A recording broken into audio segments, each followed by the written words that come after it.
जय हिंद दोस्तों। बहुत बहुत स्वागत है आप सभी का आज की इस वीडियो में। और आज की ये स्पेशल वीडियो मोस्ट इंपॉर्टेंट होने वाली है क्लास 11th के हिंदी के सब्जेक्ट लिए। जी हाँ बच्चों, जैसा कि आप सभी को पता है कि आज यानी कि 25 फरवरी 2023 को 11th क्लास के जो मॉर्निंग शिफ्ट के बच्चे हैं इनका हिंदी का एनुअल यानी कि फाइनल का एग्जाम होने वाला है। ठीक है, और ठीक इसके 2 दिन के बाद में जो इवनिंग शिफ्ट के बच्चे हैं इनका पेपर होने वाला है 27 फरवरी को। तो इन दोनों ही डेट्स के एग्जाम के लिए आपकी हिंदी की तैयारी वैसे तो ऑलरेडी मैंने अच्छी करवाई हुई है, लेकिन बहुत से बच्चों ने कमेंट किया था कि सर जी एक सैंपल क्वेश्चन पेपर आप और लेके आ जाइए जिसमें आप केवल और केवल खंड नंबर बी के हमारे जितने भी पार्ट होते हैं उसको यहाँ पे आप समझाएं। ठीक है, तो एक नहीं, हम यहाँ पे एक ही वीडियो में दो इंपॉर्टेंट सैंपल क्वेश्चन पेपर को line to line word to word बहुत ही बेहतरीन तरीके से समझने वाले हैं, जिससे आपकी आपके हिंदी के पेपर के लिए बहुत ही बढ़िया तैयारी हो जाएगी। ठीक है, तो आइए शुरुआत करेंगे बिना देरी करते हुए। तो पेपर के पैटर्न को थोड़ा सा आपको समझा देता हूं। टाइमिंग आपकी 3 घंटे की होगी। पेपर की वेटेज होगी 80 मार्क्स की, जिसमें पेपर 2 सेक्शन में डिवाइड होगा। खंड नंबर आ, जिसमें टोटल आपके 48 एमसीक्यू होंगे, जिसमें से 40 करने होंगे। ठीक है, अब हम इस वीडियो में आपका जो खंड नंबर वाह है, जिसमें वर्णात्मक प्रश्न पूछे जाते हैं उसे डिस्कस करेंगे। जैसे कि आपका दृश्य लेखन होता है, जैसे आपको पत्र लिखने होते हैं, प्रतिवेदन होता है, कार्यव्रत होता है, अव्यक्त माध्यम वाले क्वेश्चन आंसर होते हैं, अंतराल के क्वेश्चन आंसर होते हैं, फिर उसके बाद में इनकी सबसे व्याख्या आ जाती है। तो इन सभी को आज की इस वीडियो में हम दो सैंपल पेपर का कवर करेंगे बच्चों, दो सैंपल पेपर का एक ही साथ में। तो वीडियो आपकी अराउंड 1 घंटे की बनेगी, तो पूरा देखना, आपकी तैयारी नेक्स्ट लेवल की एकदम बढ़िया हो जाएगी। ठीक है, बाकी अगर आपको खंड नंबर एक के क्वेश्चन आंसर देखने हैं तो आपको यहाँ पे आई बटन में एक वीडियो का लिंक दे दूंगा या फिर डिस्क्रिप्शन बॉक्स में आप वहां से जाके देख लीजिएगा। ठीक है, तो आइए शुरुआत करेंगे बिना देरी करते हुए। तो जैसा कि देख सकते हैं सबसे पहले हमारा खंड नंबर आ आया था, लेकिन हमें इसे करने की जरूरत है नहीं क्योंकि ऑलरेडी मैं आपको ये समझा चुका हूं। ठीक है, तो हम चलेंगे सीधा अपने खंड नंबर बी की तरफ। एक सेकेंड, हाँ ये रहा हमारा खंड नंबर बी। ठीक है, ये रहा, यहाँ से हमारा खंड बी स्टार्ट हो जाएगा और एक दूसरा पेपर भी जो अभी आपको दिखाने वाला हूं ये रहा हमारा। ठीक है, आइए सबसे पहले हमारा क्वेश्चन नंबर 7 आता है बच्चों, जिसमें आपको किसी एक शीर्षक पर लिखना होता है दृश्य लेखन। अब देखिए दृश्य लेखन का मतलब क्या होता है कि आपने जो देखा है टॉपिक के संबंध में वो आपको अपने शब्दों में उतारना होता है आपकी आंसर शीट में। अब जैसे एग्जांपल के लिए मैं आपको बताऊं, वैवाहिक समारोह के विदाई का दृश्य लेखन लिखना है आपको, यानी कि जब कि हिंदू धर्म में लड़की की विदाई होती है तो उस समय का जो दृश्य होता है उसका वर्णन आपको अपने शब्दों में करना है। इसमें मैटर नहीं करता कि आप क्या लिखते हैं, आपको नंबर पूरे के पूरे मिलेंगे, बस आपकी शब्द शैली भाषा शैली अच्छी होनी चाहिए। जैसे देखिए दृश्य लेखन के लिए सबसे पहले हम अपना टॉपिक लिख देंगे, व्यवहारिक समारोह के विदाई का दृश्य। ठीक है, अब इसमें ना जैसे आप नोट्स बनाते हैं तो छोटे छोटे की पॉइंट्स बनाते हैं, तो पूरा का पूरा आप जो दृश्य लिखेंगे उसके बारे में आपको 4 से 5 वर्ड लिखने होते हैं। जैसे कि हमने यहाँ पे बहुत सारे लोगों का वर्णन किया है, दूल्हा दुल्हन का वर्णन किया है, फिर रस्में होती हैं, आशीर्वाद लेते हैं, उसके बाद में विदाई हो जाती है फाइनल। तो इसी तरीके से आपको अपने हर एक टॉपिक के संबंध में लिखना है। फॉर एग्जाम्पल यहाँ पे मैं बात करता हूँ कि बाढ़ के दृश्य के बारे में, ये मैं आपको पिछली वीडियो में समझाया हूँ। ठीक है, जैसे बाढ़ के दृश्य के बारे में बात करता हूँ, तो बाढ़ आती है दोपहर के समय में। ठीक है, बाहर से बहुत तेज से पानी आ रहा होता है, गांव में घुस जाता है, गांव के लोग परेशान हो जाते हैं, सहायता मंगाई जाती है और भी बहुत सारी चीजें होती हैं। तो ऐसे ऐसे आपको छोटे छोटे की पॉइंट्स लिखने जरूरी होते हैं। आइए पहले हम वैवाहिक समारोह की विदाई के दृश्य को वर्णन करते हैं। हमने देखा विदाई अनुष्ठान है, अलविदा है, विदाई को संदर्भित करती है। विदाई क्या है? ये एक बहुत बड़ा अनुष्ठान होता है एक तरीके का। ठीक है, विदाई समारोह एक हिंदू जो शादी होती है उसका सबसे अंतिम चरण का प्रतीक माना जाता है, जहां पर दुल्हन के माता पिता अपनी बेटी की विदाई कर देते हैं। अगर आपके घर में शादी हुई होगी, आपकी बहन या भाई के बड़े जो भी हैं, तो आपको पता होगा इस चीज का। ठीक है, यह दुल्हन के जीवन की एक नई शुरुआत होती है, क्योंकि वो अपने रियलिटी में माता पिता का घर छोड़ के अपने पति के घर जाके एक नई दुनिया बसाने की शुरुआत कर रही होती है। एक बार शादी की सभी रस्में खत्म हो जाने के बाद में परिवार और रिश्तेदार दुल्हन के साथ शादी स्थल से बाहर निकल जाते हैं, यानी कि जो उनका घर होता है वहां से निकलते हैं। माता पिता अपनी बेटी को थामे हुए दूल्हे से ये कह रहे होते हैं, बेटा मेरे जिगर के टुकड़े का ख्याल रखना, हमने वर्षों की मेहनत करके अपने जिगर के टुकड़े को पाला है, इसे कभी दुख मत देना। और दूल्हा भी कहता है, अरे माता जी आप चिंता क्यों करते हो, हमारे घर जा रही है, बेटी बन के रहेगी, ऐसा कुछ कुछ है ना।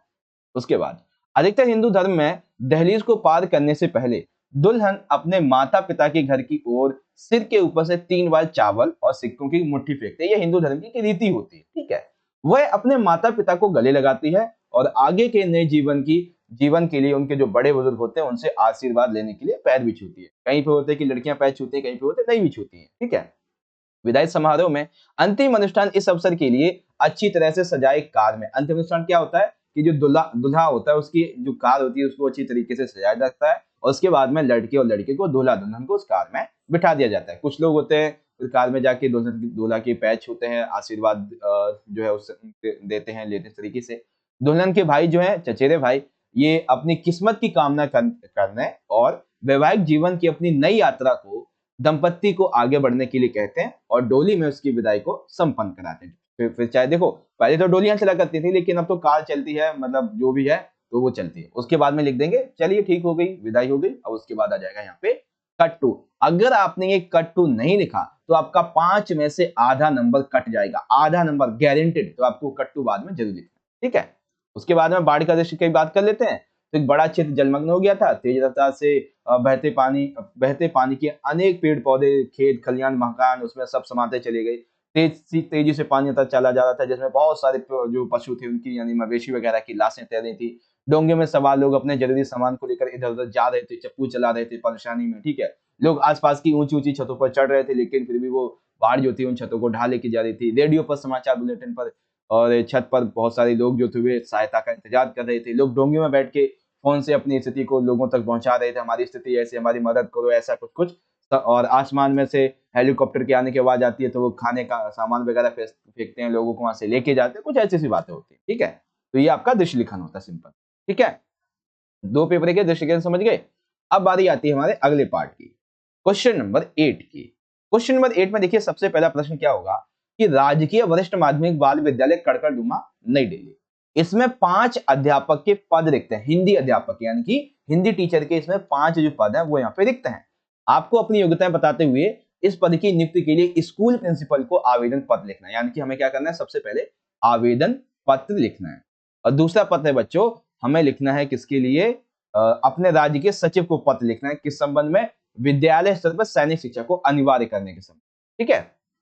चलिए पहले लिखेंगे आवेदन पत्र। तो देखिए आवेदन पत्र के लिए मैं आपको एक ऐसा फॉर्मेट बताता हूं जिसमें आपको 5 में से 5 नंबर मिल जाएंगे पूरे के पूरे, लेकिन ध्यान से समझिएगा।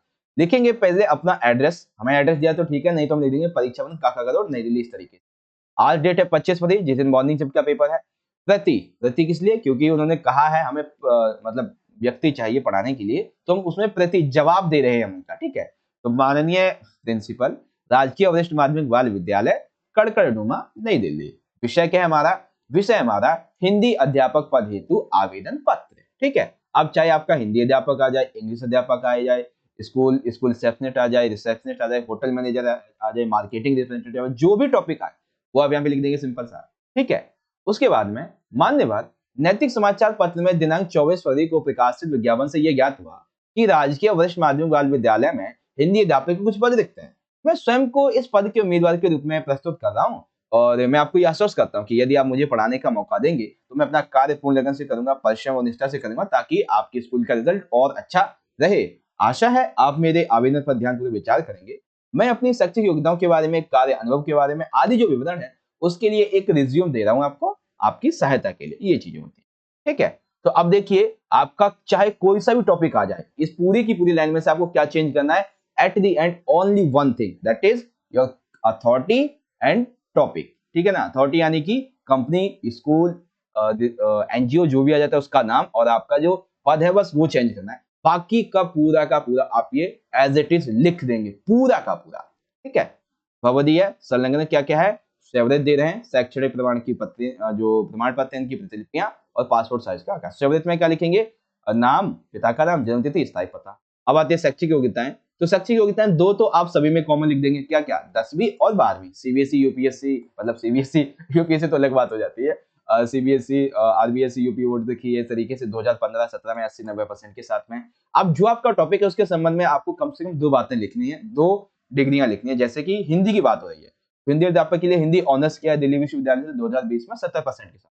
पीएचडी की है मैंने दिल्ली विश्वविद्यालय से, वैसे पीएचडी तो 2-3 साल की होती है, तो यहाँ पे 2022 लिख देंगे 95% के साथ में। तो ऐसे आपको लिख देंगे। अब जैसे आईटीआई का आ जाता है तो लिख देंगे आईटीआई दिल्ली इंजीनियरिंग कॉलेज से, इस तरीके से हो जाएगा, है ना। अब बारी आती है आपकी अन्य योग्यताओं के बारे में। तो अन्य योग्यताओं के बारे में क्या लिख देंगे, मुझे टीम वर्क मैनेजमेंट आता है, मैं पर्यावरण का परामर्शदाता भी हूँ।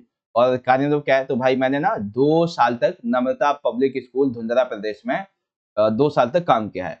उपलब्धियां क्या है आपकी? तो भाई 2016 में ना राज्य स्तर पर जहाँ पे मैं रहता हूँ वहाँ पे एक भाषण प्रतियोगिता हुई थी, तो उसमें मुझे प्रथम पुरस्कार पुरस्कार मिला था हिंदी में, ठीक है ना। और हिंदी साहित्य अकादमी पुरस्कार भी मिला था मुझे कविता लेखन में 2018 में। तो प्रिंसिपल पे अच्छा फर्क जाएगा यार, ये तो पहुंची हुई चीज है, तो दे देगा आपको जो भी इस तरीके से ना। अभिरुचियां हैं क्या है? तो सर मुझे ना संगीत अच्छा लगता है, मैं आपके बच्चों को योगाभ्यास भी करवा सकता हूँ, मुझे थिएटर नाटक मंचन भी अच्छा लगता है, जो कि एनुअल डे पे स्पोर्ट डे पे मैं करवा भी सकता हूँ, ठीक है। भाषा का ज्ञान क्या है? तो मुझे हिंदी तो आती है, साथ ही मैं अंग्रेजी भी पढ़ा सकता हूँ और पंजाबी मुझे भी थोड़ी थोड़ी आती है। तो जो बच्चे हिंदी हिंदी में नहीं समझ पाएंगे उसको अंग्रेजी पंजाबी समझा दूंगा। संपर्क क्या है भाई? तो दो मुख्य व्यक्ति हैं, एक है प्रिंसिपल नम्रता पब्लिक स्कूल के और एक प्रबंधक है काका बैंक दिल्ली के। 25 बजे दिनांक और उसके बाद में आपका हस्ताक्षर। लो जी भैया, पूरा हो गया आपका ये। अब इसमें से आपको क्या चेंज करना है? Only the thing is that कि आपको चेंज करना है आपका ये टॉपिक, ठीक है। राजकीय वरिष्ठ माध्यमिक विद्यालय इस तरीके से। एग्जाम्पल के लिए मैं आपको बताता हूँ, ये दूसरे पेपर में देखिए क्या क्वेश्चन है कि तमिलनाडु वेस्ट के जल बोर्ड में कंप्यूटर ऑपरेटर के कुछ पद दिखते हैं, ठीक है ना। कंप्यूटर ऑपरेटर के पद दिखते हैं, तो इसके लिए हमने क्या किया? सेम वही चीज हमने लिखी। उसके बाद में जो आपका रिसीवर एड्रेस है जिसे मिलेगा तो उसका हमने एड्रेस लिख दिया यहाँ पे। कंप्यूटर ऑपरेटर के पद है, जो अभी सिंपल सी बात है वो तो। उसके बाद में क्या लिखा? तमिलनाडु वेस्ट के जल बोर्ड में कंप्यूटर ऑपरेटर के पद देखते हैं, इसके लिए हम अप्लाई कर रहे हैं। बस सेम टू सेम वही चीज हमने यहाँ पे देख ली। और बाकी की सारी बातें सेम टू सेम वही है। शैक्षिक योग्यताओं में हमने जो है यहाँ पे कंप्यूटर कोर्स और यहाँ पे आईटीआई लिखना चाहिए था मुझे, एक आईटीआई लिख देंगे। बाकी कार्य अनुभव में थोड़ा सा अलग चेंज कर देंगे, बस सिंपल हो गया। इस तरीके से आपका पूरे का पूरा जो है जॉब लेटर कंप्लीट हो जाता है ना। कितना बढ़िया है एकदम। 5 नंबर लाना, 1 नंबर का क्वेश्चन होते हैं भाई, 1 नंबर के, ठीक है। अब आता है दूसरा क्वेश्चन। विद्यालय स्तर पर जो सैनिक शिक्षा को अनिवार्य करना है, इसके संबंध में आपको सचिव को पत्र लिखना था इसके लिए, ठीक है। तो आइए सचिव जी को पत्र कैसे लिखते हैं समझते हैं। तो सेम चीज वही हम करेंगे। पहले हम लिखेंगे अपना वाला एड्रेस, परीक्षा भवन काकागढ़ नई दिल्ली। आप अपनी डेट लिख देंगे, फिर लिखेंगे सेवा में। सेवा में क्यों? क्योंकि आप एक एज ए विद्यार्थी हैं। तो माननीय शिक्षा सचिव दिल्ली सरकार, दिल्ली, इस तरीके से जहाँ पे आपका एरिया है उस हिसाब से लिख देंगे, ठीक है। तो यहाँ पे आपने लिख दिया। अब इसके बाद में शुरुआत होगी आपके अगले पार्ट की। क्या पार्ट की शुरुआत होगी? विषय क्या है? विषय है विद्यालय स्तर पर सैनिक शिक्षा को अनिवार्य करने के संदर्भ में पत्र, ठीक है। मान्यवर निवेदन यह है कि देखो, आधुनिक समय में, आज के आधुनिक युग में जहां चारों ओर मानव अपना विकास चाहता है, वहीं स्वयं भी सुविधा संपन्न भी बनना चाहता है। फिर चाहे वो प्रकृति का हनन करके ही क्यों ना बने या फिर नई नई वैज्ञानिक खोजों को करके ही क्यों ना संपन्न बने। आज की दुनिया में सभी देशों में एक दूसरे से होड़ लगी हुई है, जिसके परिणाम स्वरूप देश की आंतरिक और बाहरी सीमा पर रोज एक नई समस्या खड़ी हो जाती है, जिसका सामना हमारे सैनिकों को ही करना पड़ता है, जो कि बहुत ज्यादा एक तरीके से कमजोर पड़ रहे हैं इस टाइम पे, ऐसा माना जा रहा है, ठीक है। देश के प्रति कर्तव्य बोध प्रत्येक नागरिक पे होना चाहिए। क्या ये जरूरी है कि सभी के सभी काम जो हमारे फौजी भाई हैं वही करें? हर एक नागरिक देश का प्रत्येक, उसे इसकी इंपॉर्टेंस पता होनी चाहिए, ठीक है ना। और इसके लिए मैं चाहता हूं कि विद्यालयों में कम से कम उच्च माध्यमिक स्तर पर सैनिक शिक्षा अनिवार्य करो, यानी कि जो 11वीं 12वीं के बच्चे उनके लिए सैनिक शिक्षा, जैसे इजराइल है वहां पे कोई सा भी बच्चा हो जो स्कूल में पढ़ रहा है उसे कम से कम 3 साल के लिए सैनिक शिक्षा देनी ही देनी पड़ती है। इसी तरीके से आपको भारत में भी लागू करनी चाहिए। सैनिक शिक्षा से क्या होगा कि विद्यार्थियों में एक जिम्मेदारी का भाव आ जाएगा और वे सैनिकों के त्याग, उनकी बलिदान, उनके देश प्रेम को समझ पाएंगे। वो कहते हैं ना कि एक कहावत होती है देसी लैंग्वेज में, जिसके ना जाए पाए बीमारी वो क्या जाने पीर पर आए, कुछ ऐसी है ना। जिसको चोट नहीं लगती वो क्या जाने दूसरे का दर्द। तो जब तक वो खुद सैनिक के अनुभव को नहीं समझेंगे वो क्या जानेंगे सैनिक होता क्या है। इसीलिए देश में आई किसी भी संकटकालीन स्थिति में निपट पाने में सरकार व आम नागरिकों की सहायता करेंगे। जब लोग जो हैं, जब जो स्टूडेंट्स लोग हैं 11वीं 12वीं के या 10वीं 9वीं के, जब उनको आप सैनिक शिक्षा देंगे तब। अतः मेरा आपसे अनुरोध है कि आप उच्च माध्यमिक स्तर पर सैनिक शिक्षा अनिवार्य करने के विषय में विचार करें, जिससे देश को उच्च कोटि के देशभक्त आसानी प्राप्त होंगे और कभी भी आपातकालीन संकटकालीन स्थिति में वो आपकी सहायता करेंगे। भवदीय धन्यवाद। मेरा नाम है रमेश कुमार, ठीक है। इस तरीके से लिख देंगे। तो देखा भाई, सचिव को पत्र लिखना कितना आसान होता है, बहुत ही बढ़िया होता है। ये होते हैं आपके बारे में, ठीक है। अब हम बात करेंगे इसके दूसरे पॉइंट के बारे में, लेकिन दूसरे पेपर में देखते हैं क्या है हमारा। ऑनलाइन शिक्षण के दौरान विद्यार्थियों को घटती जो समस्याएं हैं, सारी गतिविधियां जो हो रही हैं उसकी वजह से, तो आपको शिक्षा मंत्रालय के सचिव को पत्र लिखना है कि ऑनलाइन शिक्षण से जो छोटे छोटे बच्चे उनको बहुत ज्यादा नुकसान हो रहा है इसके बारे में। तो आइए लिखते हैं, कैसे लिखेंगे। मैंने लिख के बताया हुआ है आपको। पहले हम लिखेंगे अपना एड्रेस, लिखेंगे डेट और उसके बाद में लिख देंगे सेवा में, उसके बाद माननीय सचिव शिक्षा मंत्रालय भारत सरकार। विषय क्या है? ऑनलाइन शिक्षण से विद्यार्थियों को हो रही सारी समस्याओं के संबंध में पत्र है। अब सिंपल सी बात वो जो है इस तरीके से लिख देंगे कि सविनय निवेदन ये है कि मेरा नाम नवेश है, मैं दिल्ली में कश्मीरी गेट का रहने वाला हूँ और मैं आपका ध्यान इस समस्या शिकायत को लेकर करना चाहता हूँ कि जब से महामारी आई है तब से और लॉकडाउन लगा दिया गया है, इसकी वजह से ऑनलाइन शिक्षा दी जा रही है, जो कि बहुत हद तक ठीक है, लेकिन छोटे बच्चों के लिए सही नहीं, क्योंकि बच्चे ऑनलाइन क्लासेस की वजह से घंटों लैपटॉप मोबाइल फोन की स्क्रीन को देखते रहते हैं, जिनकी उनकी जो आंखें हैं, उनका जो स्वास्थ्य है उस पर बुरा असर पड़ता है। ठीक है, ज्यादा उपयोग से कम उम्र में उन्हें चश्मे लगवाने पड़ जाते हैं। ऑनलाइन क्लासेस की वजह से उनमें तनाव, चिंता, समस्या ऐसी बढ़ जाती है। माता पिता ये सोचते हैं कि उनका बच्चा पढ़ रहा है, लेकिन वो तो ऑनलाइन क्लास के बारे में कुछ और ही कर रहा होता है। ठीक है, उनके अंदर सारी कई समस्याएं आ जाती है, जैसे तनाव, आंखों में तनाव आ जाता है, कमर दर्द होता है, सिर दर्द, चिड़चिड़ापन, मोटापा, तनाव, नींद ना आना, ये ऐसी बहुत सी समस्या उन्हें फेस करनी पड़ती है। तो इसीलिए मेरा आपसे ये अनुरोध है कि आप इन समस्याओं को ध्यान दीजिए और या तो स्कूल खोले जाएं या तो फिर जो छोटे बच्चे इनकी पढ़ाई को और बेहतर बनाते हुए कुछ आप उपाय कीजिए। ये बातें हैं। ठीक है भाई, एकदम बढ़िया तरीके से समझ में आ गया। लिख देंगे उसके बाद में बढ़िया, धन्यवाद। और हमारा नाम है रमेश कुमार। ठीक है, चलिए अब बारी आएगी हमारे 8वें क्वेश्चन के दूसरे पार्ट की। ठीक है, यहाँ पे भी दूसरा पार्ट निकाल लेते हैं और यहाँ पर भी। दूसरे पार्ट में क्या दिया हुआ है बच्चों कि विद्यालय के शैक्षिक विकास और उन्नति को ध्यान में रखते हुए प्रधानाचार्य ने एक समिति का गठन किया। जांच एवं अध्ययन के पश्चात समिति की ओर से प्रतिवेदन प्रस्तुत की। यानी कि आपको क्या करना है, विद्यालय में शैक्षिक विकास और उन्नति के लिए जो समिति बनाई गई उसका प्रतिवेदन आपको प्रस्तुत करना है, एक प्रतिवेदन। और दूसरा प्रतिवेदन दिया है बच्चों कि महिलाओं पर हो रहे घरेलू जो उत्पीड़न है इसके संबंध में एक जांच समिति का प्रतिवेदन। ठीक है, तो पहले हम बात करेंगे विद्यालय के शैक्षिक विकास के बारे में। ठीक है, तो आइए देखते हैं। देखिए, खा है हमारा विद्यालय के शैक्षिक विकास और उन्नति को ध्यान में रखते हुए दिनांक 25 फरवरी 2023 की आज विद्यालय के प्रधानाचार्य श्री श्याम जी ने एक समिति का गठन किया था। ठीक है, अब इस समिति में भाग लेने वालों की सूची कैसी थी? तो देखो, प्रतिवेदन जब आप लिखोगे तो उसमें सबसे पहले आपको कम से कम 4 से 5 व्यक्तियों के नाम लिखने पड़े, जैसे श्रीमती मोहिनी देवी, ये शिक्षाविद है, स्कूल की सचिव है। ठीक है, श्रीमती प्रीति देवी, ये वरिष्ठ शिक्षिका है, हिंदी सदस्य की। अब कई बच्चे कहेंगे कि सर जी आपने यहाँ पे जो महिलाएं हैं उनका नाम क्यों लिया? क्योंकि देखो, पुरुष का नाम तो हर कोई व्यक्ति आपको वीडियो में समझा देगा, लेकिन महिलाओं का नाम कौन लेता है आजकल? ठीक है, लेकिन जो व्यक्ति महिलाओं का नाम लेता है उसकी आप सोच को समझ सकते हो कि उसकी सोच किस लेवल की होगी। ठीक है ना, जो समाज की रूढ़िवादिता को नहीं मानता होगा, ऐसी चीजें होती। ठीक है ना, तो यहाँ पे मैंने इसीलिए नाम लिया है ताकि आपके मन में कहीं ना कहीं थोड़ा सा ये भाव तो जगे कि हाँ भाई, ऐसे ऐसे पदों पर, बड़े बड़े पदों पर महिलाएं भी हो सकती हैं। आज के टाइम पे राष्ट्रपति की बात कर लेते हैं तो द्रौपदी मुर्मू जी, वो भी दलित संप्रदाय से हैं। आप समझ रहे हैं ना एक तरीके से। ठीक है ना, तो ये हमारे प्यारे से देश भारत, महान भारत की एक झांकी है, एक झलक है जो इसको और भी बहुत महत्वपूर्ण बनाती है। ठीक है ना, तो इस तरीके से याद रखिएगा इस बात को, इंपॉर्टेंट बात थी। तो सचिव कौन है? श्रीमती मोहिनी देवी। और शिक्षिका हिंदी की कौन है? श्रीमती प्रीति देवी। श्री कृष्ण कुमार है जो कि सारे शिक्षा सदस्य हैं। श्री राहुल कुमार जी वरिष्ठ अध्यापक विज्ञान के सदस्य हैं। और श्री शिव कुमार जी वरिष्ठ अध्यापक गणित के हैं, ये भी सदस्य हैं। ठीक है, तो इस समिति में टोटल ये 5 सदस्य शामिल थे, मैन। अब इस समिति में हुआ क्या था कि जो समिति थी इसने इस दिशा में अध्ययन किया कि वर्तमान में विद्यालय का विकास कैसे किया जाए, उन्नति कैसे किया जाए, क्योंकि गति हो ही नहीं रही थी। तो इनके लिए उन्होंने कहा हमें कई क्षेत्रों में सुधार करने पड़ेंगे। कैसे? सबसे पहले यह कहा गया कि नैतिक शिक्षा के वर्धन के लिए प्रार्थना सभा में एवं सदन व्यवस्था के माध्यम से बच्चों को प्रेरित किया जाए। यानी कि अगर हमें बच्चों को और अपने विकास की उन्नति को और स्कूल को और बढ़ाना है तो हमें क्या करना होगा, बच्चों को थोड़ी नैतिक शिक्षा देनी होगी, जो कि हम अपनी जो मॉर्निंग असेंबली होती है उसमें दे सकते हैं। ठीक है, विद्यालय में मूलभूत सुविधाएं जैसे कि पीने का पानी, स्वच्छ शौचालय, ये जरूरी होना चाहिए, क्योंकि अगर ऐसा नहीं होता तो बच्चों के मन में निगेटिविटी फैलती है स्कूल के प्रति, उनका मन नहीं लगता। ठीक है, विद्यालय के पुस्तकालय में एवं सारी शिक्षा कक्षा में विद्यार्थियों के अनुरूप पुस्तकें एवं खेल सामग्री उपलब्ध करवाई जाए तथा बच्चों से उनका समुचित उपयोग कराया जाए। यानी कि हमें अच्छी अच्छी किताबें, अच्छी अच्छी सामग्री खेल खेलने के लिए वो लाई जाए और बच्चों से कहा जाए कि आप इनका उपयोग करो, आप इनको खेलो और आगे बढ़ो।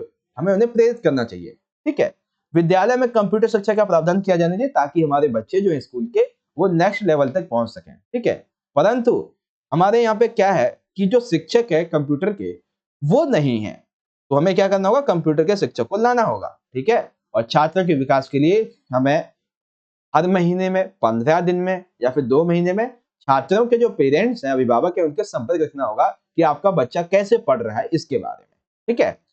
उसके बाद में प्रत्येक 3 माह के पश्चात हम जो सुझाव दिए गए इन पर विचार करेंगे। दिनांक 25 फरवरी और उसके बाद में जितने भी सदस्य हैं उन सभी का आपको यहाँ पे हस्ताक्षर करके नाम लिख देना बस, ठीक है। तो ये एक प्रतिवेदन हो गया आपका किस संबंध में? ये हो गया विद्यालय के शैक्षिक विकास और उन्नति के संबंध में, ठीक है।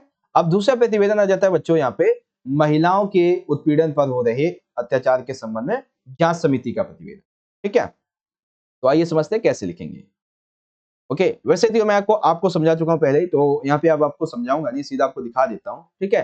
तो महिलाओं पर होने वाले घरेलू उत्पीड़न के संबंध में खत्म करने के लिए जांच समिति का गठन किया गया था, जिसमें देखिए महिला उत्पीड़न की बात हो रही तो ये एक तरीके का एनजीओ होगा, तो जिसमें राधा देवी सचिव हैं, प्रीति देवी अध्यक्ष हैं, मोहिनी देवी सदस्य हैं, कृष्ण एन शिवम ये भी सदस्य हैं, ठीक है। उसके बाद में इस समिति ने कुछ प्रतिवेदन प्रस्तुत किए थे, ठीक है ना। इसके बारे में ये कुछ पॉइंट है, आप इसे पढ़ना, क्योंकि ये तो मैं आपको पिछली वीडियो में ऑलरेडी समझा चुका हूँ, है ना, इसीलिए मैं यहाँ पे नहीं समझा रहा आपको। आप पढ़ लेना चाहे तो आप इसे वीडियो को पॉज करके, ठीक है, ये कुछ बातें आपके सामने आ जाएंगी और आखिरी में लिख देंगे दिनांक और बाकी का हस्ताक्षर, ठीक है। अब यहाँ पे हमारा दूसरा जो खा वाला पार्ट था 8वें का, उसको देखेंगे। तो पहला पेपर हमारा ये रहा और यहाँ पे देखते हैं, ठीक है। अब दूसरा क्या है बच्चों हमारा यहाँ पे कि सर्वोदय विद्यालय अशोक विहार में ना 20 सितंबर 2022 को वार्षिक खेल प्रतियोगिता आयोजन समिति की बैठक संपन्न हुई। उसमें जिन विषयों पर चर्चा हुई, जो निर्णय लिए गए, उनका कार्यवृत्त का नमूना प्रस्तुत कीजिए। यानी कि वार्षिक खेल प्रतियोगिता के लिए जो आयोजन समिति बनाई गई थी, उसकी बैठक जो हुई, उसमें जो निर्णय लिए गए वो हमें समझाने हैं। और दूसरी क्या है कि 27 फरवरी 2023 को जिन इवनिंग शिफ्ट के बच्चों का पेपर है, उस दिन विद्यालय में मातृभाषा दिवस मनाया जाना है, ठीक है। इसके लिए बैठक हुई। अब इसमें जो कार्य पर चर्चा हुई, जो निर्णय लिए गए, उनका कार्यवृत्त आपको तैयार करना है, ठीक है। तो दोनों ही कार्यवृत्त एक ही बार में हम निकाल के रख लेते हैं, फिर हम आगे चलेंगे। ओके, ठीक है, आजा कार्यवृत्त भाई कहाँ है, ये रहा, ठीक है।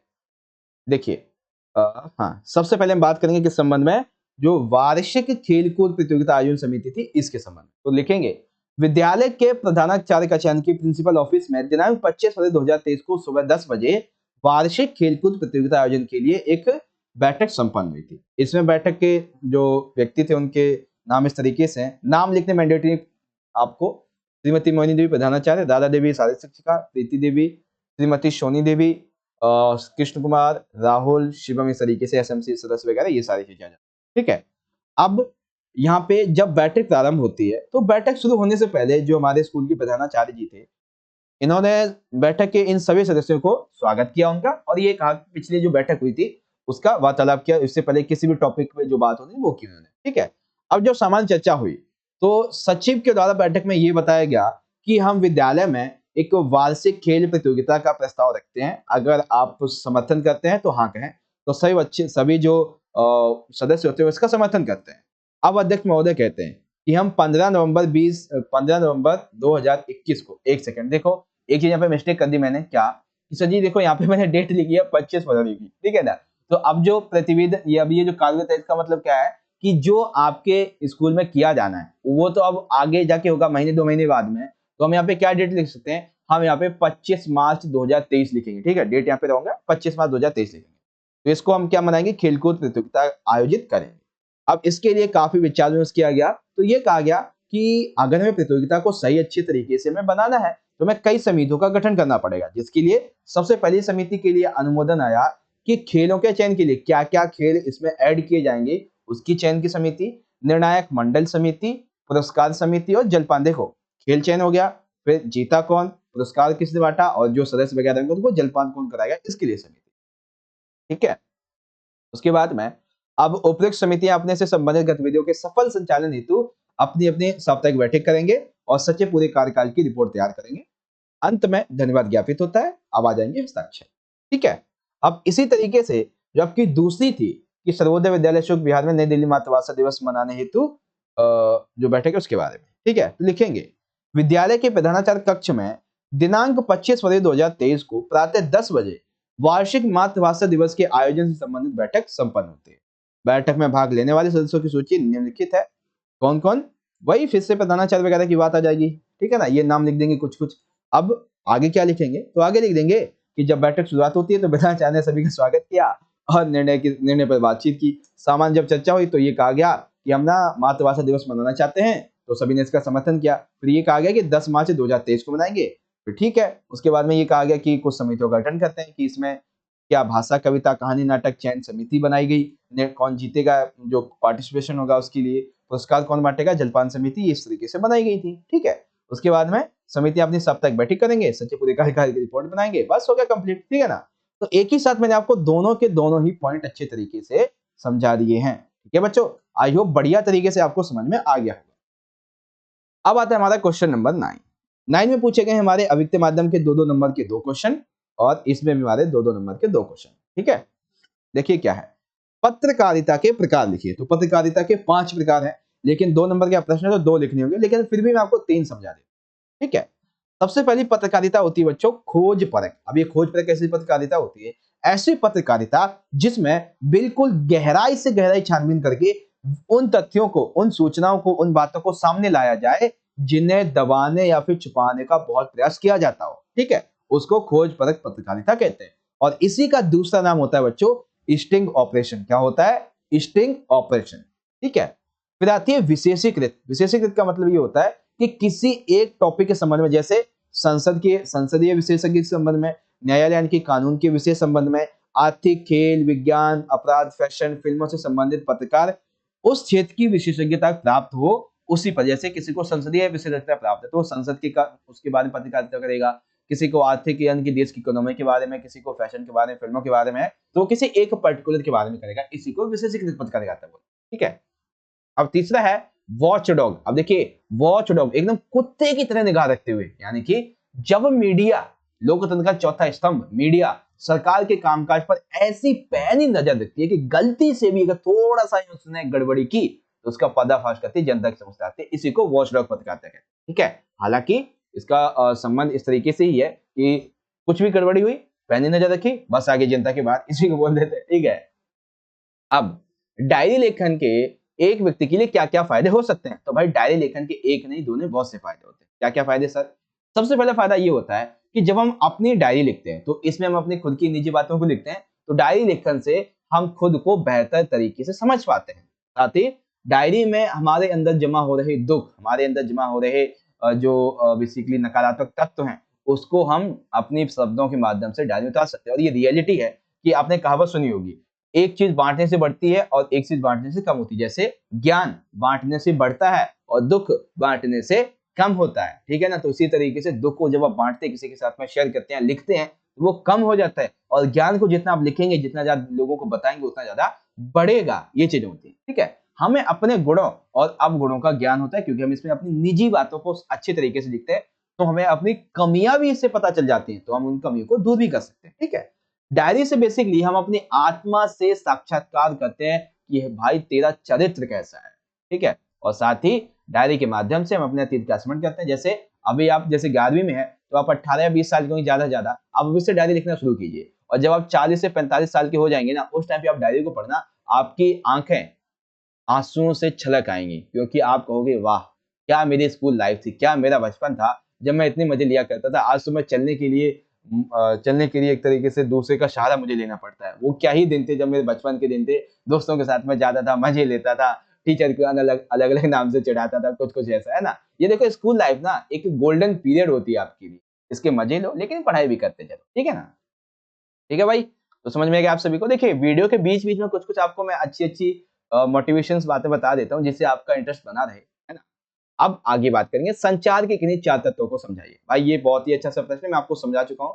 पहला होता है स्रोत, यानी कि जो संचार भेजा, जैसे कि मैं हूँ, मेरा संचार में आपको हिंदी के पेपर समझाऊं तो मैं क्या हूँ, मैं एक स्रोत हूँ। ठीक है, कूटीकृत या फिर एनकोडिंग। कूटीकृत यानी कि मेरी जो संदेश की भाषा होती है उसका संचार करता है, प्राप्त करता है, दोनों को ज्ञान होना चाहिए। जैसे मेरा ज्ञान क्या है, मैं क्या हूँ, मैं संचार करता हूँ, मेरा संदेश है कि मैं आपको हिंदी के 2 पेपर एक साथ समझाऊं, तो आप प्राप्तकर्ता होने के रूप में आपको दोनों पेपर एक साथ समझने हैं। ऐसा संदेश क्या होता है, संदेश इन द सेंस कि मेरा मेन मोटिव क्या है, एकदम स्पष्ट और सीधा सा पेपर समझाना, तो आपका भी यही होना चाहिए। ठीक है, माध्यम क्या है, तो मेरा माध्यम क्या है भाई, मैं आपको इंटरनेट के माध्यम से आपको ये पेपर समझा पा रहा हूँ, ये मेरा माध्यम इंटरनेट। डिकोडिंग प्राप्त संदेश में निहित अर्थ को समझना, जैसे भी काव्यांश वगैरह आएंगे, अब मेरे 2 पेपर आपको समझाने का प्राप्त संदेश क्या है, निहित संदेश क्या है, डिकोडिंग क्या है, कि मैं आपको अच्छी तरीके से बढ़िया तरीके से आपके हिंदी पेपर की तैयारी करवाऊं, तो ये आपको भी समझना है।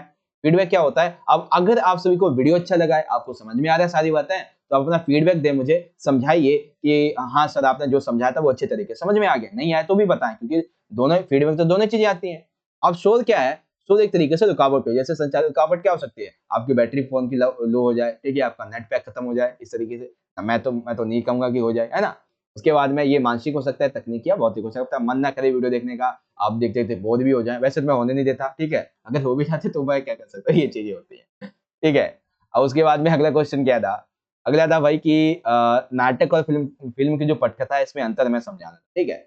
भाई समझते हैं, देखो नाटक के दृश्य बहुत ही लंबे लंबे होते हैं, लेकिन जो फिल्म होती है, आपने कोई मूवी देखी होगी, वो बहुत ही छोटी होती है। नाटक जैसे रामायण महाभारत बहुत समय तक चलते रहते हैं। नाटक में घटनास्थल 1 2 3 4 हो सकते हैं ज्यादा से ज्यादा, लेकिन फिल्म में असीमित होते हैं, आज इंडिया में तो कल इंडोनेशिया में, परसों अफ्रीका में, फिर यूरोप में, मलेशिया में, ऐसे घूमते रहते हैं। नाटक की कथा के विकास एक रेखा के अनुसार होता है, लेकिन सिनेमा की कथा का विकास ऐसा नहीं होता, क्योंकि उसमें इतिहास और फ्यूचर सबको दिखा दिया जाता है। नाटक एक सजीव कला है, क्योंकि इसे जीवित लोगों के सामने करते हैं, लेकिन सिनेमा जो वो एक पूर्ण रिकॉर्डिंग दृश्य होता है बेसिकली, ठीक है। ये कुछ कुछ डिफरेंस है इसके बारे में। अब हम बात करेंगे क्वेश्चन नंबर 10 की, ठीक है।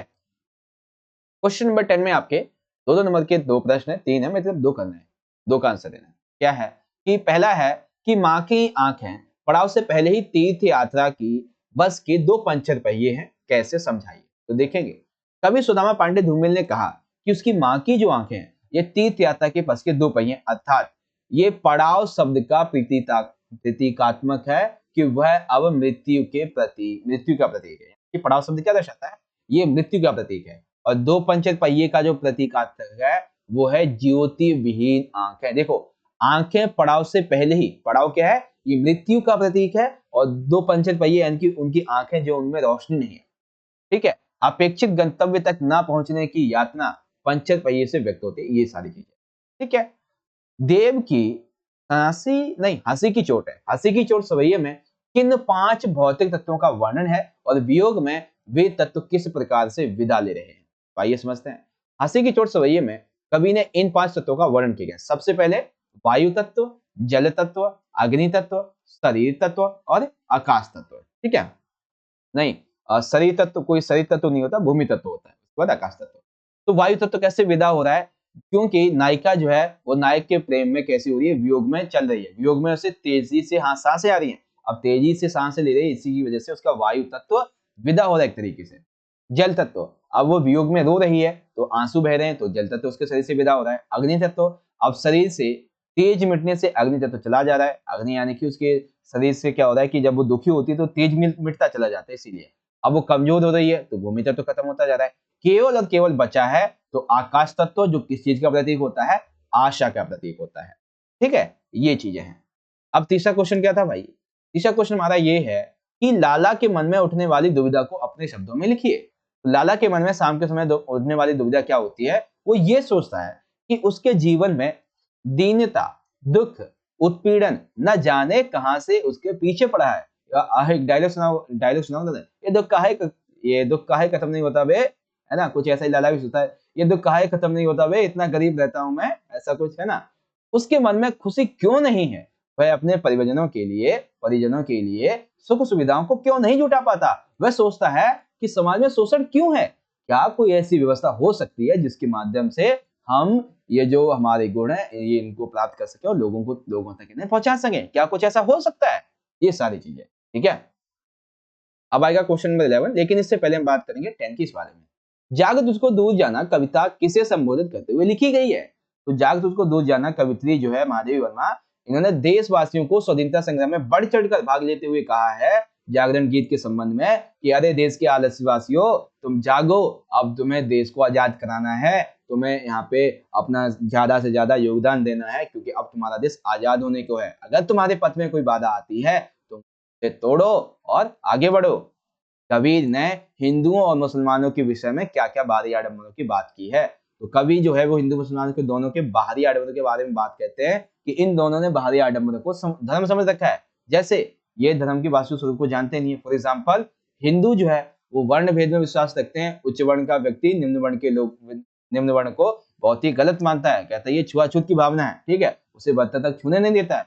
वहीं दूसरी ओर जो सबसे नीचे वर्ण की वैश्याएं होती हैं, उनके साथ में जाके नीच कर्म में ये लिप्त रहते हैं। साथ ही मुसलमानों के बारे में कहते हैं, इनके जो पीर औलिया है वो मांस भक्षण करते हैं। क्या कभी भगवान ऐसा करते हैं? ऐसा कबीर जी कहते हैं। और समाज की नीति के विरुद्ध ये अपने ही रक्त संबंध में विवाह भी कर लेते हैं, जबकि ऐसा नहीं होना चाहिए, ऐसा कबीर जी का कहना है। ये चीजें हैं।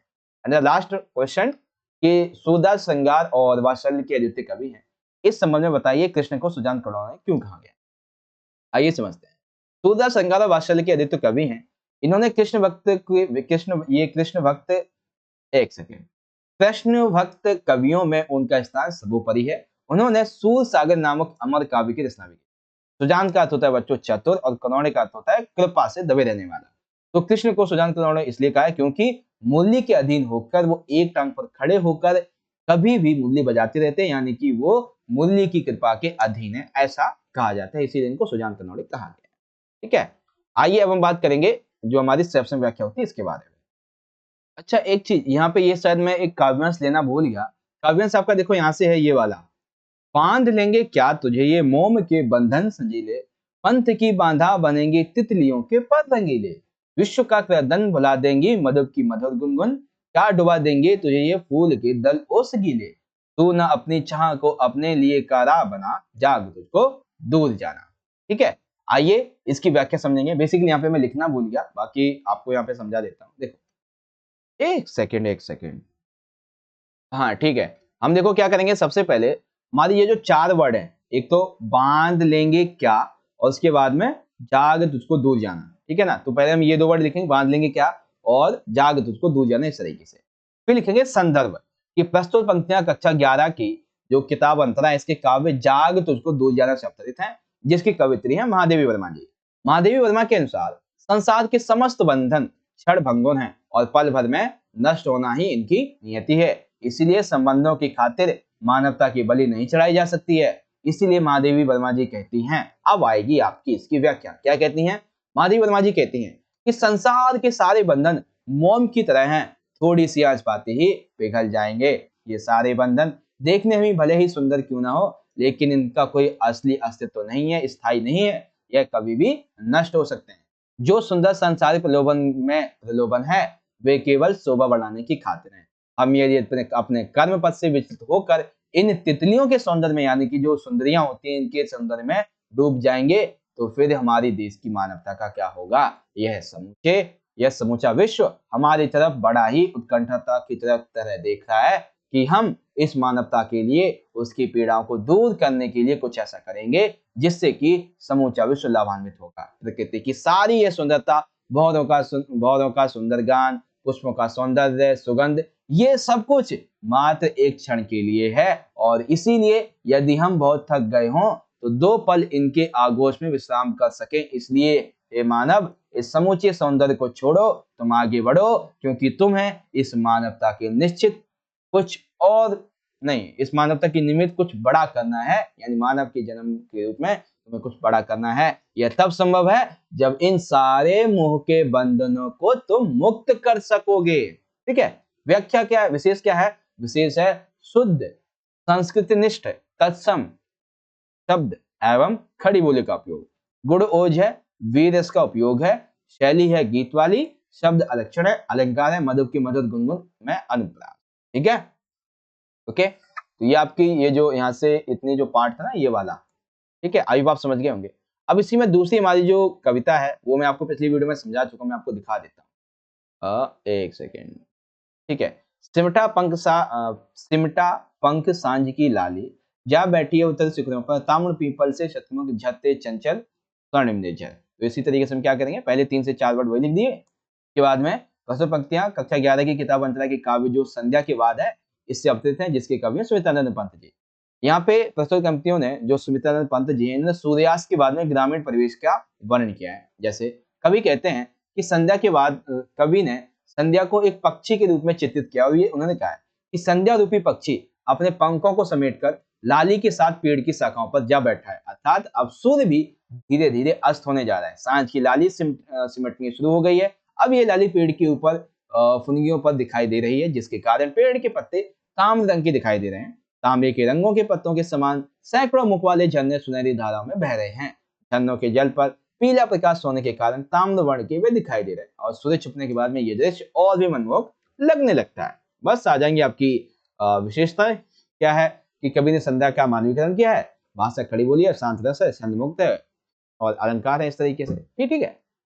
अब यहाँ पे धनपति कुबेर के बारे में था क्या कि कहाँ गया धनपति कुबेर, वह कहाँ गई उसकी वह अलका, नहीं ठिकाना कालिदास को व्योम प्रवाही गंगा जल का, ढूंढा बहुत परंतु लगा क्या मेघदूत का पता कहीं पर, कौन बताएगा वह छाया में बस पड़ेगा हो बरस पड़ा होगा ना यहीं पर, जाने दो वह कवि कल्पिता। उसके बाद मैंने तो भीषण जाड़ों में नवचुंबी कैलाश शीश पर महामेघ को जंजील से गरज गरज बढ़ते देखा है और मैंने बादल को घिरते देखा है, इस तरीके से है ना।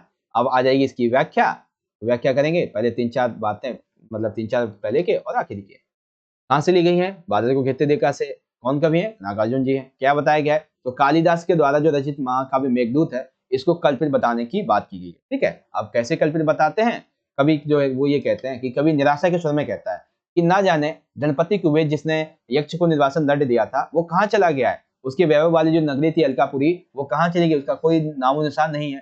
कालिदास ने प्रसिद्ध विरह काव्य मेघदूत जिसमें जिस आकाश गंगा का वर्णन किया गया था वो भी इस हिमालय के शिखर पर नहीं है।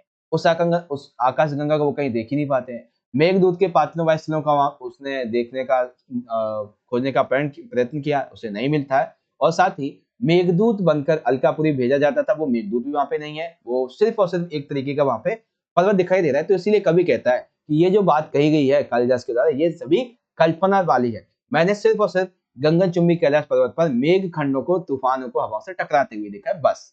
ठीक है, ये चीजें अब इसकी जो है वो विशेषक की बात यहाँ पे आ जाएगी। ओके, कंप्लीट हो गया। अब हम बात करेंगे इंपॉर्टेंट क्वेश्चन आंसर की। तो यहाँ पे जो है हमारा आज के नए पेपर के इंपॉर्टेंट क्वेश्चन देखते हैं क्या क्या है। सबसे पहला क्वेश्चन बच्चों, हामिद की किन्हीं 2 चारित्रिक विशेषताओं का वर्णन कीजिए जिन्होंने उसे कहानी का नायक बना दिया। 2 नंबर के क्वेश्चन है, आपको 2 करने, 3 है, तीनों में आपको समझाऊंगा लेकिन करने दो। क्या लिखेंगे, लिखेंगे ईदगाह कहानी में हामिद ही एकमात्र ऐसा पात्र है जो पाठकों को सबसे अधिक प्रभावित करता है और उसके कई गुण हैं। जैसे सबसे पहला, हामिद बच्चा एक तर्कशील बालक है और वे अपने तर्कों से अपने साथी को पराजित कर देता है, क्योंकि जब वो चिमटा लेता है उसके दोस्त खिलौना लेते हैं तो वो चिमटे को अपना अच्छा साबित करते हुए वो तर्क देता है, तो वो उसके साथी पराजित हो जाते हैं, चुप हो जाते हैं। अरे इतना छोटा सा बच्चा ऐसी बातें कर लेता है क्या, ऐसा कुछ है ना। हामिद एक समझदार बालक है, वह व्यर्थ की चीजें नहीं खरीदता है, वो स्वयं पर नियंत्रण रखता है। इसीलिए हामिद का दादी के प्रति अतिरिक्त संवेदनशील भाव होने के बाद ही उसने अपने लिए कुछ नहीं खरीदा, ना मिठाई ना खिलौने, उसने अपनी माँ के लिए चिमटा खरीदा, अपनी दादी के लिए चिमटा खरीदा एक तरीके से। ठीक है ना, दादी के लिए कि मेरी दादी की जो उंगलियां हैं वो रोटी सेकते समय जल जाती है। ठीक है। अब आपसे क्वेश्चन पूछा जा सकता है बच्चों कि ईदगाह कहानी में ये जो हामिद था इसने चिमटे की उपयोगिता सिद्ध करते हुए क्या तर्क दिए थे। तो हामिद ने कहा था, अरे देख मेरा चिमटा ना 1 नंबर की चीज है, मेरा चिमटा रोटियों को तवे से उतार सकता है, ठीक है, रोटी को तवे में सेक भी सकता है, दूसरे को आग भी दे सकता है। तुम्हारे ये मोहसिन भिश्ती ये गुड़िया तुम्हारे कर सकते, कुछ नहीं कर सकते। खिलौना तो क्या होगा तुम्हारा, थोड़ी देर में 2-4 दिन में महीने में टूट जाएगा। अरे मेरे चिमटे का तो सालों साल कुछ नहीं बिगड़ने वाला। चिमटे को देख के मेरी अम्मा खुश हो जाएगी, मुझे दुआएं देगी। अरे तुम्हारे खिलौने को देखकर तुम्हारी मम्मी डांटेगी तुम्हें, अरे क्या लेके आ गया, टूट जाएगा ये वो, ऐसे तरीके से। खिलौना, चिमटा कोई खिलौना नहीं है, ये खिलौने से बढ़कर है। खिलौना होने के साथ भी अगर इसे कंधे पे रख लूं तो ये बंदूक है, हाथ में ले लूं तो फकीरों का चिमटा, और मैं चाहूं तो मजीरे का भी काम भी ले सकता हूँ। ठीक है, चिमटे का कोई भी बाल बांका नहीं कर सकता, इसीलिए चिमटा तुम सभी खिलौने के लिए रुस्तमे हिंद होता है। ठीक है ना। अब यहाँ पे आप जो ये लिख देंगे, रुस्तमे हिंद अगर पूछा जाए किसके लिए उपयोग किया गया तो हामिद के चिमटे के लिए। ठीक है, आगे समझ में दोनों क्वेश्चन हामिद के बारे में। अब बारी आती है 12वें क्वेश्चन के दूसरे पार्ट की, जो कि है चल ये लोग हमारा घर ना बनने देंगे। सुकिया के इस कथन के आधार पे खाना बदोश कहानी की पूरी संवेदना स्पष्ट कीजिए। चल ये लोग हमारा घर ना बनने देंगे, इसका क्या मतलब है। तो इसका मतलब ये था बच्चों कि सुकिया तथा मानव ये लोग जो हैं ये शोषण भरी जिंदगी का प्रतीक यहाँ पे दर्शाते हैं। ठीक है, सुकिया तथा मानव जो है ये मजदूर वर्ग का और सूबे सिंह जो ये पूंजी वर्ग का प्रतिनिधित्व करते हैं। सुकिया और मानव का सपना है कि वो अपने लिए अपना घर बनाए, वे दिन रात मेहनत करते हैं, परंतु सूबे सिंह को ये ठीक नहीं लगता है और पूंजीपति जो श्रमिक हैं, पूंजीपति जो लोग हैं, वो इस पर अत्याचार करना शुरू कर देते हैं। ठीक है, खाना बदोश की कहानी में मानव व शुकिया अपनी दशा को सुधारना चाहते हैं और इस खाना बदोश का जो जीवन है उससे छुटकारा पाना चाहते हैं, परंतु सूबे सिंह उन्हें तरह तरह से तंग करता है, उनके सपनों को तोड़ता है। तो यानी कि एक तरफ मजदूर वर्ग है, एक तरफ है पूंजीपति, और पूंजीपति वर्ग कभी नहीं चाहेगा कि उनका मजदूर कभी भी बड़ा आदमी बने। तो यही जो शोषण भरी जिंदगी है उसका यहाँ पे वर्णन किया गया है। ठीक है, अब 12वीं का तीसरा आएगा, लेकिन उससे पहले इसमें देखते हैं क्या दिया गया है। भारतवर्ष की उन्नति कैसे हो सकती है, इसके आधार पे बताइए कि देश का रुपया और बुद्धि बढ़े, इसके लिए क्या करना चाहिए। इसके लिए क्या क्या करना चाहिए देश का रुपया बुद्धि को बढ़ाने के लिए। देश का रुपया और बुद्धि बढ़ाने के लिए हमें राजे महाराजाओं के मुंह की तरफ देखना बंद करना होगा, अर्थात हमें अपने पैसे के लिए, रोटी कपड़े के लिए उन पर निर्भरता खत्म करनी होगी, अपने बल के भरोसे स्वयं पर कार्य करना होगा। पंडित जी की कथा में यह काम नहीं हो सकता, हमें अपने ही आप अपनी कमर कसनी होगी और आलस्य को छोड़ना होगा। हमें अब जंगल, पशु, मूर्ख, कमजोर कहलवाना नहीं है, क्योंकि अब हम काम करेंगे। जैसे होता है ना, आलसी की तरह घर में पड़े रहते हैं, हमारे मम्मी पापा कहते हैं अबे जा जंगली पशु मूर्ख क्या कर रहा है, तू दुनिया से हार गया क्या, जाके कुछ कमा धमा। ठीक है, कब तक हमारा पड़े पड़े रोटियों के टुकड़े पे पलता रहेगा, कुछ ऐसी बात है ना। तो वही है, रुपया पाने की होड़ में हमें आगे बढ़ना होगा, एक बार पीछे पड़ने पर फिर उठ नहीं सकेंगे। ठीक है ना, इस समस्या को सरकार का राज्य पाकर, इस समय सरकार का राज्य पाकर उन्नति का इतना समाधान पाकर भी ना सोच रहे, यानी कि सरकार हमारे लिए बहुत सारे काम कर रही है, अगर हम इन योजनाओं का लाभ उठाया अभी भी नहीं, तो कभी इसका लाभ नहीं उठा पाएंगे।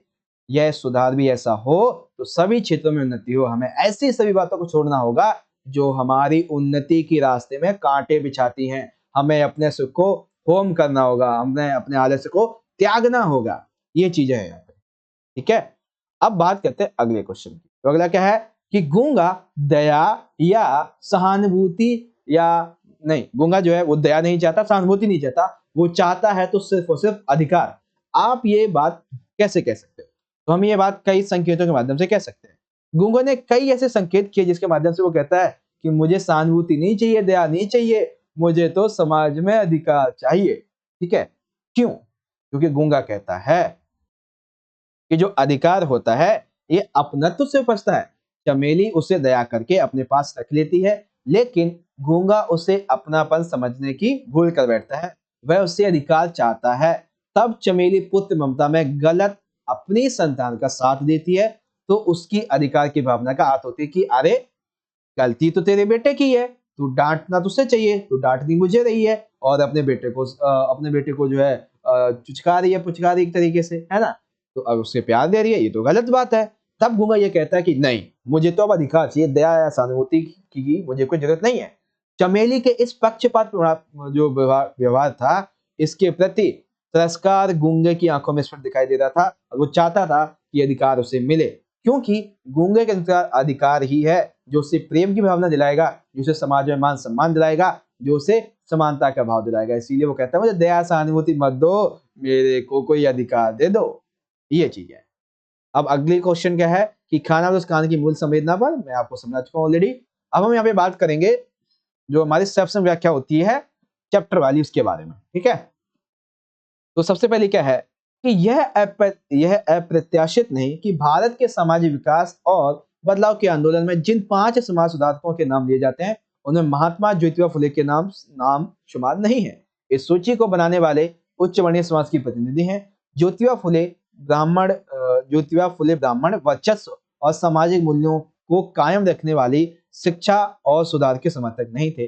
उन्होंने पूंजीवादी और पुरातत्ववादी मानसिकता पर हल्ला बोला। उनके द्वारा स्थापित सत्य शोधक समाज और उनका क्रांतिकारी साहित्य इसका प्रमाण है। तो ये आपकी चैप्टर वाली सप्रसंग व्याख्या यहाँ पे आ जाती है। ठीक है, अभी मैं 15 मिनट और लेंगे, यानी कि टोटल वीडियो आपकी 1 घंटा 5-7 मिनट की बनने वाली है।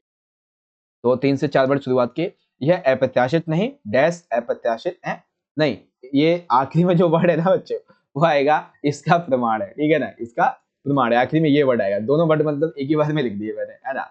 हो जाता है कभी कभी, देखिए इतनी सारी वीडियो बनाने में थोड़ा बहुत मिस्टेक तो हो ही जाएगा। 2 पेपर बनाना कोई बच्चों का खेल नहीं है, है ना।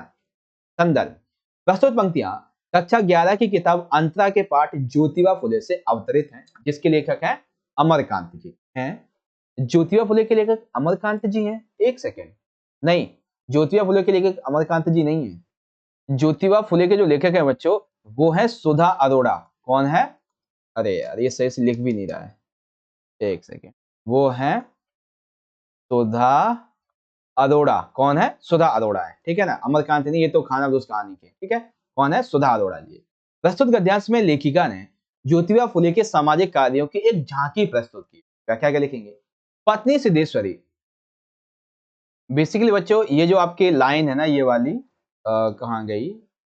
हाँ, ये वाला पूरा का पूरा, इसकी व्याख्या यहाँ पे दी हुई है। देखो, इसकी व्याख्या दी हुई है यहाँ पे, ये रही कि लेखिका ये बताती हैं, लेखिका ज्योतिबा फुले के नाम, ज्योतिबा फुले का नाम भारत के जो 5 प्रमुख समाज सुधारक हैं, उसकी सूची में शामिल नहीं किया जाता।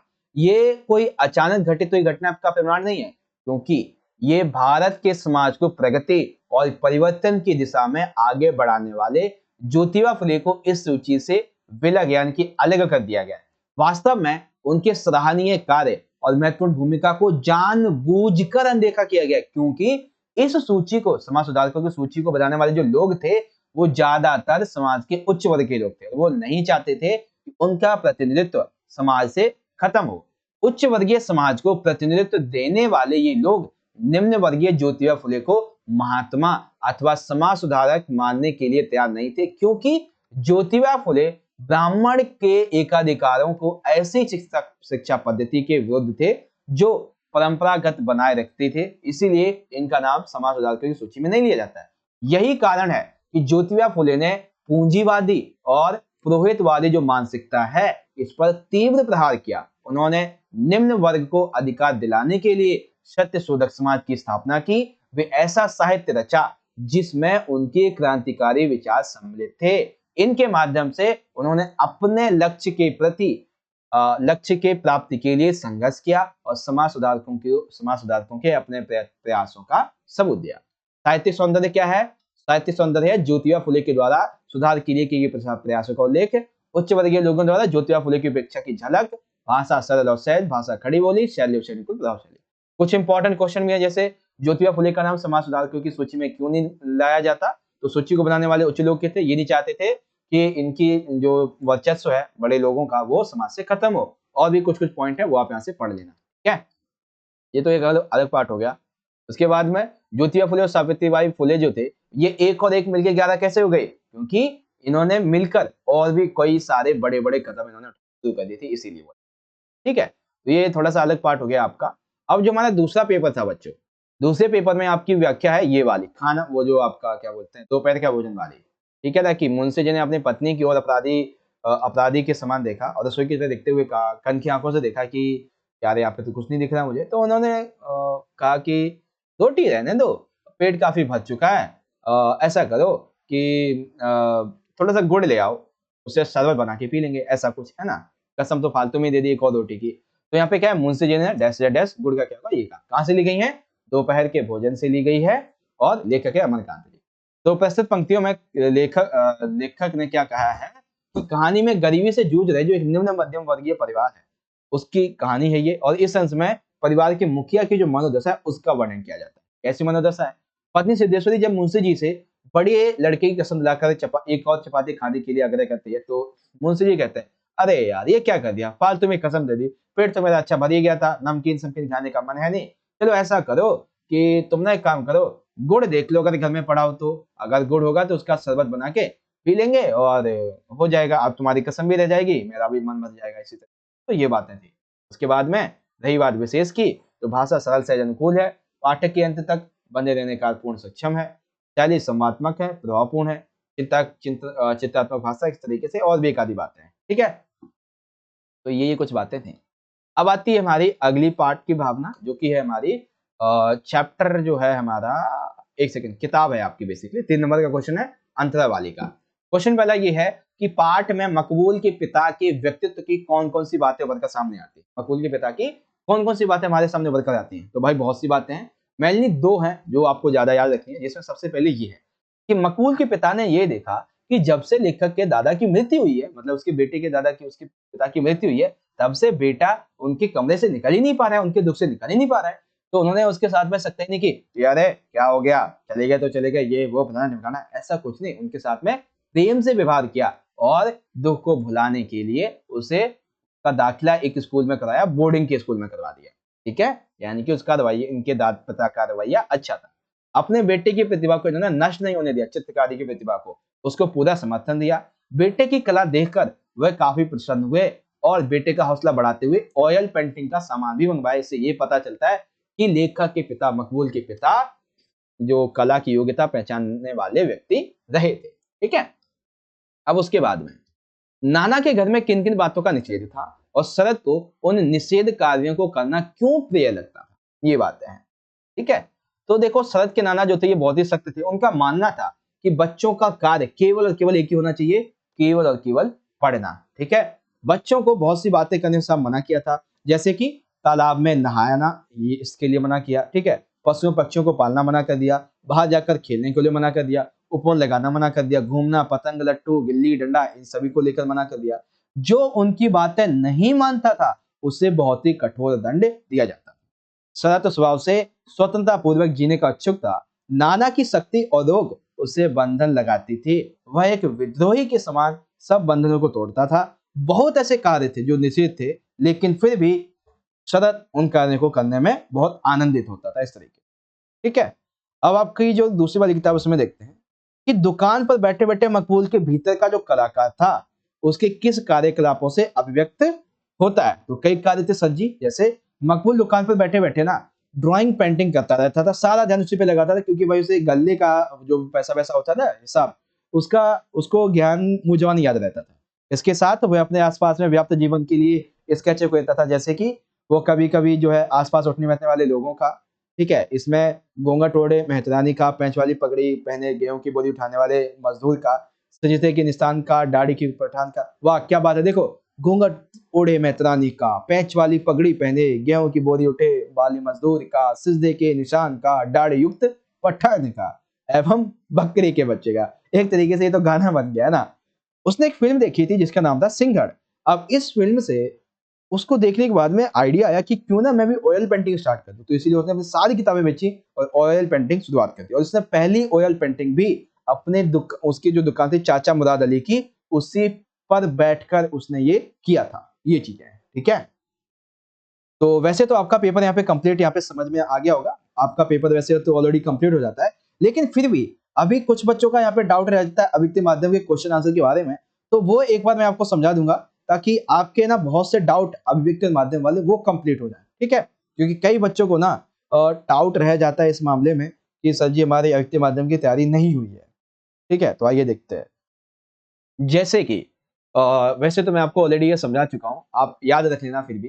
ठीक है, किसी मुद्दे पर लिखे जा रहे लेख या फीचर में जब नवीनता आती है, ठीक है, उसका उल्लेख उस जिसकी वजह से वो मुद्दा जो चर्चा में आता है उसे क्या कहते हैं, उस पेज को बोलते हैं न्यूज पेज। ठीक है, अब देखिए कुछ कुछ डायरियां आपको याद रखनी है, जैसे किसकी डायरी कौन कौन सी है। जैसे कि सबसे पहली डायरी जो है बच्चों, यहाँ पे ना मैं कुछ और अंडरलाइन करूँ। सबसे पहली डायरी है बच्चों the diary of young girl, ये लिखी है एनी फ्रैंक ने, याद रखिएगा। दूसरी डायरी का नाम है एक साहित्यकार की डायरी, ये लिखी है गजानन माधव मुक्तिबोध ने।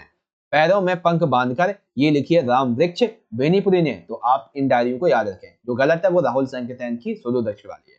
ठीक है, अब देखिए यहाँ पे आपके एक ही साथ में तकरीबन 7 से 8 एमसीक्यू में यहाँ पे कंप्लीट करवा देता हूँ। रेडियो जो है ये जनसंचार का कैसा माध्यम है, श्रव्य माध्यम है, सबसे लोकप्रिय भी यही है। ठीक है, रही बात रेडियो की अगले बात की कि किसने खोज की थी, तो 1895 में इटली के एक व्यक्ति थे जी मार्कोनी, इन्होंने की थी। सबसे पहले ऑल इंडिया रेडियो की स्थापना कब हुई थी, तो 1936 में। भारत में जो टेलीविजन है इसकी शुरुआत कब हुई थी, 15 सितंबर 1959 को। किस उद्देश्य से, शिक्षा के उद्देश्य से। तो ये बातें आप याद रखेंगे अच्छे तरीके से। ठीक है, तो बहुत से एमसीक्यू एक ही साथ आपके कंप्लीट हो जाते हैं। पत्रकारिता के महत्व में शामिल है, हाँ, सिनेमा टेलीविजन दोनों ही माध्यमों के लिए जो बनने वाली फिल्में होती है, धारावाहिक होते हैं, इनके मूल का आधार क्या होता है, कोई पटकथा होती है। कोई सिनेमा टेलीविजन है उसमें जो भी माध्यम फिल्में दिखाई जाती है, धारावाहिक, उसका माध्यम क्या होता है, कोई पटकथा ही होगी, तभी तो हम दिखा पाएंगे, है ना। आगे, किसी भी दृश्य का संक्षिप्त शैली में वर्णन, भाषा कौशल, कल्पना शक्ति, शब्दों का अधिकार आदि के आधार पर जो प्रस्तुति की जाती है उसे क्या बोलते हैं, उसको बोलते हैं बच्चों दृश्य लेखन। क्या बोलते हैं, दृश्य लेखन बोलते हैं। ठीक है। भारत में पत्रकारिता की शुरुआत कब और कहां से हुई थी? तो ये हुई थी बच्चों 1780 में। किसके द्वारा? जेम्स ऑगस्टस हिकी के द्वारा। कहां से? बंगाल के तट से। याद रखेंगे। अब यहाँ पे एक साथ आपके बहुत से और भी पार्ट कंप्लीट हो जाएंगे कि सिनेमा का जो आविष्कार था, इसका श्रेय जाता है थॉमस अल्वा एडिशन को। सिनेमा के आविष्कार का 1884 में सबसे पहली, देखो यहाँ पे आपके एक साथ मैं समझा दूं कितने एमसीक्यू बनेंगे। एक साथ आपके कम से कम 10 एमसीक्यू कंप्लीट करवा देता हूं। जैसे सबसे पहला, सिनेमा का जो आविष्कार होता है, ठीक है, सिनेमा के आविष्कार का श्रेय किसे जाता है? थॉमस अल्वा एडिशन को। सबसे पहले जो फिल्म थी वो कहां पे बनी थी? तो फ्रांस में थी। फ्रांस में बनी थी। फिल्म का नाम क्या था? The arrival of train. ये फिल्म कब बनी थी? 1894 में। भारत में सबसे पहले मूक फिल्म कब बनी थी? 1913 में। नाम क्या था? राजा हरिश्चंद्र। किसके द्वारा बनाई गई थी? दादा साहब फाल्के के द्वारा। सबसे पहली बोलती फिल्म कौन सी थी? आलम आरा। कब बनाई गई थी? 1931 में। इस तरीके से आपके बहुत से एमसीक्यू एक ही बार में कंप्लीट हो गए, ठीक है ना? ओके। अब उसके बाद में यहाँ पे और पत्रकारिता के मूल तत्व होते हैं, जिज्ञासा, इस तरीके से। तो ये कुछ कुछ बातें हैं। आई होप आपको इसके बारे में पूरी की पूरी जानकारी मिल गई होगी बहुत अच्छे तरीके से। उसके बाद में आपके जो सपोर्ट मटेरियल है बच्चों, इसमें और भी बहुत से एमसीक्यू दे रखे हैं। मैं आपको दिखाता हूँ अभी कैसे। एक सेकेंड, आपकी जो, एक सेकेंड अभी आपको दिखाता हूँ। ठीक है, ये आ गया व्यक्ति माध्यम वाले। जैसे कि यहाँ पे देखिए सबसे पहला क्वेश्चन क्या दिया हुआ है बच्चों कि गांव की पंचायत, देखो गांव की पंचायत या समिति की बैठक ये किस प्रकार के संचार का उदाहरण होती है? तो भाई कैसा संचार होता है? क्या अंतर व्यक्तिगत होता है, समूह जनसंचार, या फिर अंतर व्यक्ति? अंतर यानी कि दो व्यक्तियों के बीच में, अंतर एक ही व्यक्ति, जनसंचार यानी किसी माध्यम से। तो जब गांव की पंचायत की बात हो रही है तो कैसा होगा? ये होगा समूह, क्योंकि एक समूह बैठ के संचार कर रहे हैं। ठीक है। नौकरी और दाखिले के लिए होने वाले इंटरव्यू में किस प्रकार के संचार का प्रभावी कौशल माना जाता है? ठीक है। तो ये संचार कैसा होता है बच्चों? ये संचार होता है जब दो व्यक्तियों के बीच में, इसका मतलब क्या है? ये अंतर व्यक्तिक संचार है। ठीक है। किस प्रकार के संचार में संदेश सबके लिए होता है? तो ये होता है जनसंचार, क्योंकि इसमें संदेश सभी के लिए होता है। एक बार चेक भी कर लेते हैं। ठीक है। उसके बाद में जनसंचार माध्यम में द्वारपाल कौन होते हैं? तो द्वारपाल कौन होते हैं बच्चों जनसंचार में? ये होते हैं संपादक। कौन होते हैं द्वारपाल? द्वारपाल को बोलते हैं संपादक। ठीक है, देख सकते हैं चौथा संपादक है। उसके बाद में क्या है कि निम्नलिखित में से कौन सा कार्य जनसंचार के कार्य के अंतर्गत नहीं आता है? मनोरंजन करना आता है। ठीक है। असमाज विवाद को प्रोत्साहित नहीं, ये तो असमाज विवाद को प्रोत्साहित करेगा जनसंचार? नहीं करेगा। यही ठीक हो जाएगा हमारा, ठीक है ना, घा वाला। ओके। उसके बाद में खबरों के संचार को क्या कहा जाता है? खबरों का जब संचार किया जाता है तो उसे क्या कहते हैं? समाचार, कौशल माध्यम या फिर पत्रकारिता? उसको क्या बोलते हैं? खबरों के संचार को, इसको बोलते हैं पत्रकारिता। रेडियो को एक अद्भुत शक्ति किसने कहा था? महात्मा गांधी ने कहा था। ठीक है। दूरदर्शन के क्या उद्देश्य होते हैं? तो सामाजिक परिवर्तन लाना, पर्यावरण संरक्षण और राष्ट्रीय एकता सभी होते हैं। ऑप्शन डी है। ठीक है। निम्नलिखित में से कौन सा माध्यम माध्यम अंतरक्रियात्मक है? जो अंतरक्रियात्मक, इसका मतलब क्या है? इसका मतलब सिंपल सा ये होता है बच्चों कि जिसमें एक ही साथ में बहुत सारी चीजें ऐड होते हैं। तो इंटरनेट। जनसंचार माध्यमों का सब संबंध किससे होता है? तो जनसंचार माध्यमों का संबंध होता है सार्वजनिक हित से। ठीक है। और भी कुछ एमसीक्यू आपको बताता हूं, लेकिन इसमें आप कुछ और चीजों को और याद रख लो। जैसे कि सिनेमा के बारे में आप कुछ कुछ चीजें याद रख लीजिए। जैसे कि सबसे पहले जो शुरुआत हुई थी सिनेमा की, जो एक साप्ताहिक पत्र है उसका नाम है उत्तम मार्तंड। ठीक है। 1826 में कोलकाता से ये प्रकाशित हुआ था, हिंदी का सबसे पहला साप्ताहिक पत्र। ठीक है।